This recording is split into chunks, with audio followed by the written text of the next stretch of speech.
ان الذین یخشون ربہم بالغیب، بے شک وہ لوگ جو اللہ سے بن دیکھے ڈرتے ہیں۔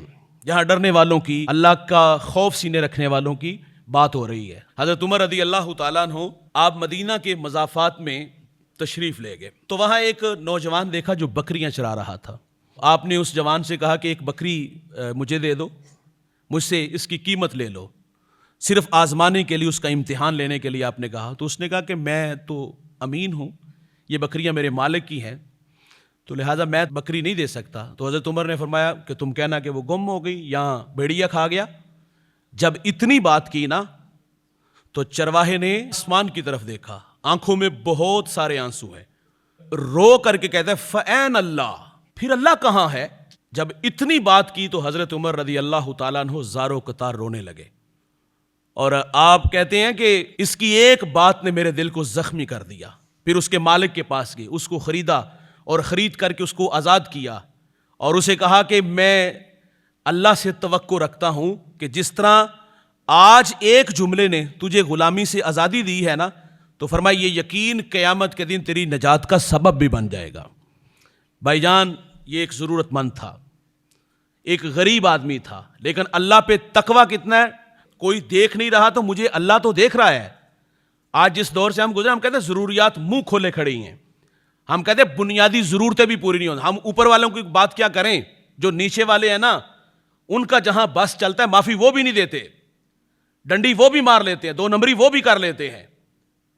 فَأَيْنَ اللَّهُ، تو بھائی جان جب غلط کام کرتے تو اس وقت یہ تصور جو ایک چرواہے کا تھا، جو ایک غریب آدمی کا تھا، فَأَيْنَ اللَّهُ، تو فرمایا اللہ کہاں ہے؟ تو یہ ایک بات بھائی جان اس کی آزادی کا سبب بنی۔ اور حضرت عمر فرماتے ہیں اللہ پہ مجھے اعتقاد کہ یہ قیامت کے دن یہ جملہ تیری نجات کا سبب بنے گی۔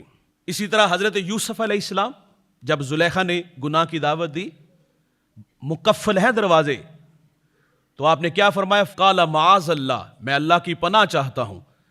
تو بھائی جان پھر ایسی روشنی پھیلتی ہے کہ آپ واپس پلٹتے ہیں تو مقفل دروازے جو ہے وہ کھلنے شروع ہو جاتے ہیں۔ تو یہ عقیدہ پہلی بات کہ اللہ کا خوف سینے میں ہونا چاہیے۔ اور اسی طرح حدیث جبریل بھی ہے نا، جب حضرت جبریل علیہ السلام نے حضور سے عرض کیا کہ حضور احسان کیا ہے، تو میرے نبی نے فرمایا تھا کہ اللہ کی عبادت اس طرح کرو کہ تم اسے دیکھ رہے ہو، اور اگر یہ کیفیت پیدا نہ ہو تو کم از کم یہ کیفیت ضرور ہو کہ وہ تمہیں دیکھ رہا ہے۔ بھائی جان یہ اگر کیفیت پیدا ہو جائے کہ وہ دیکھ رہا ہے تو پھر گناہ کرنا مشکل نہیں، ناممکن ہو جائے گا۔ تو یہ عقیدہ سب سے پہلا ہے کہ ہمیں ہمارا اللہ، امام اعظم تنہائی میں زیادہ اللہ کی عبادت کرتے تھے۔ سوال کیا آپ تنہائی میں زیادہ عبادت کرتے؟ فرمایا جس کے لیے کرتا ہوں وہ مجھے دیکھ رہا ہے۔ لوگوں کے سامنے عبادت کرنا اس میں ہو سکتا ہے کوئی ریا بھی ہو، لیکن تنہائی میں کون دیکھ رہا ہے اللہ کے علاوہ؟ ان الذین یخشون ربہم بالغیب، بے شک وہ لوگ جو بن دیکھے اللہ سے ڈرتے ہیں۔ آگے ارشاد فرمایا لہم مغفرۃ واجر کبیر، تو فرمایا ان کے لیے مغفرت اور بڑا اجر ہے۔ جس اجر کو رب بڑا کہے وہ اجر کتنا بڑا ہوگا؟